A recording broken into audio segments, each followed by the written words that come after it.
Legal. Rodrigo, muito obrigado aí pela introdução. Obrigado, Vitor. Um assunto, agora falando um pouco até do operacional, Rodrigo, de repente para dar uma luz para a turma, um assunto que dominou aí os noticiários recentes foi o leilão de 5G. Né? Uhum. E muita gente fala assim, mas a Oi não participou do leilão, né? Mas talvez acho que fosse interessante você falar um pouco sobre o quão importante o leilão é, do ponto de vista, inclusive, das operações de fibra, né? Claro. Que ele significa para quem é um provedor de infraestrutura de fibra como a Oi é, e talvez até um pouco além, assim, existe a possibilidade da Oi participar da telefonia móvel através de uma operação virtual, enfim, como é que vocês veem as oportunidades que o 5G gera para uma empresa com as características da Oi, por favor? Claro, Cadu. Bom, em primeiro lugar, é natural a nossa não participação no leilão, isso já tinha sido comunicado antes, não era uma surpresa, foi diferente do leilão anterior, da frequência de 4G dos 700, onde não existia uma participação por uma razão puramente financeira, não existia capacidade, não é que não fosse desejável a participação naquele momento, ela era desejável, mas não havia capacidade financeira para participar. Dessa vez, foi uma decisão estratégica, como nós estamos fazendo a venda da móvel, olhar para o leilão simplesmente como uma maneira de adquirir licenças que inicialmente só poderiam ser usadas por nós para a prestação de serviço fixo, a conta inicialmente não fechou no nosso cálculo. O custo da licença de 26 bastante alto, com várias obrigações. Então, para somente atuar na área de prestação de serviço fixo ao longo dos próximos 3, 4 anos, nós acreditamos que vai ser muito mais eficiente fazer uso, eventualmente, de algumas possibilidades de combinação e de uso de frequências de terceiros, até mesmo com uma infraestrutura de rede neutra móvel que começa a aparecer.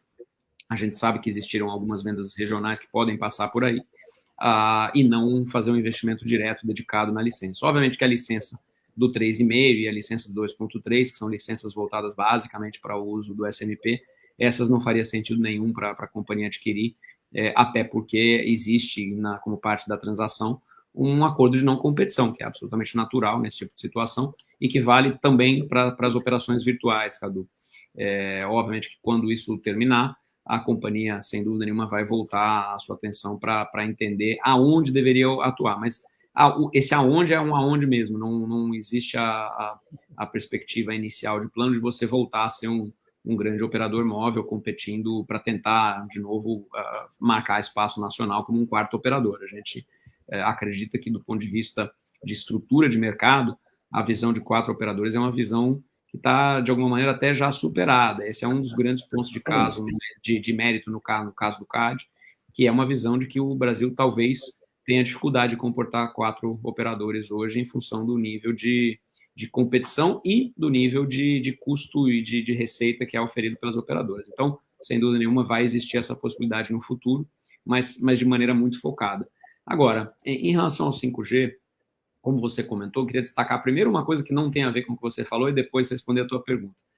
O 5G abre algumas possibilidades interessantes, mesmo para quem não adquiriu frequência, e é o nosso caso, na visão de construção e operação de redes privadas de 5G, de redes privadas, sejam LTE, sejam 4G, sejam 5G. Por quê? Porque essas redes não dependem da frequência licenciada, elas vão contar com uso secundário, em alguns casos até mesmo com frequências dedicadas, como é o caso das frequências de segurança pública.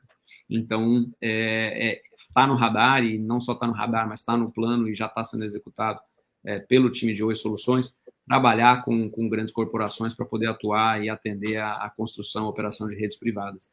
E um exemplo disso é até o que nós já estamos fazendo na rede da Secretaria de Segurança do Estado da Bahia. Nós estamos implementando para o Estado da Bahia uma rede LTE privada no estado inteiro, que não tem competição com a nossa operação móvel de consumidor, não é SMP, e obviamente não existe nada que inviabilize que a gente continue prestando esse tipo de serviço, e ela acaba virando um nicho interessante no 5G também, porque muitas operações vão ter até mesmo uma necessidade de atuar com rede privada e não com rede pública.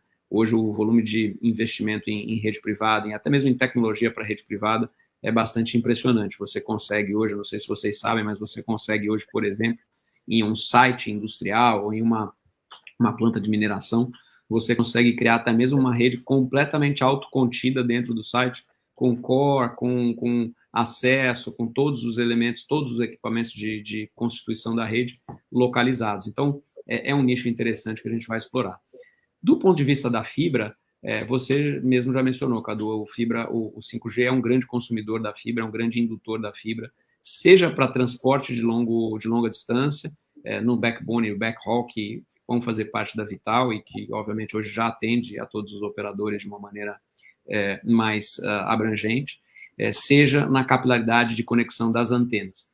A gente vai ter uma necessidade de praticamente quadruplicar o número de antenas 5G em relação às 4G, para poder fazer uma cobertura adequada, com uma frequência maior, e sem dúvida esse é um dos itens de atuação da Vital em relação a prover capilaridade de fibra para conexão de antenas. Lembrando que quando a gente fala de atacado, esse é o atacado tradicional que agora passa a ser rede neutra, no caso da Vital. Então, esse não chega nem a ser um nicho de atuação, é uma área principal de atuação da companhia, junto com o FTTH, junto com a fibra residencial, o provimento, seja de capilaridade, seja de transporte para os operadores 5G.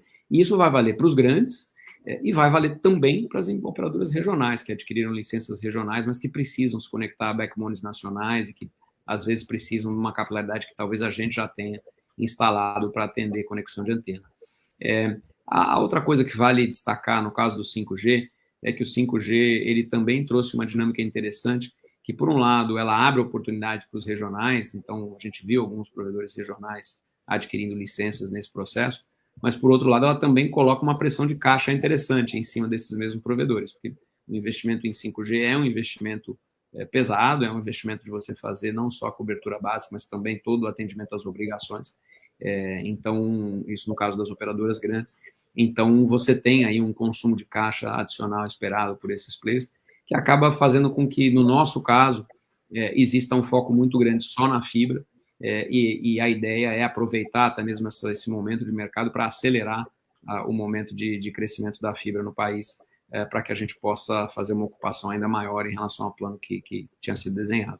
Mas, de maneira geral, como você comentou, Cadu, o 5G é, sim, uma grande oportunidade para a fibra. Não existe competição, via de regra, entre o 5G e a fibra. Aonde ela acontece em áreas muito pequenas, muito localizadas, e na prática quase que existe uma equação inversa, que em áreas de muita densidade, a fibra é, sem dúvida nenhuma, a opção principal, em cidades médias, cidades grandes.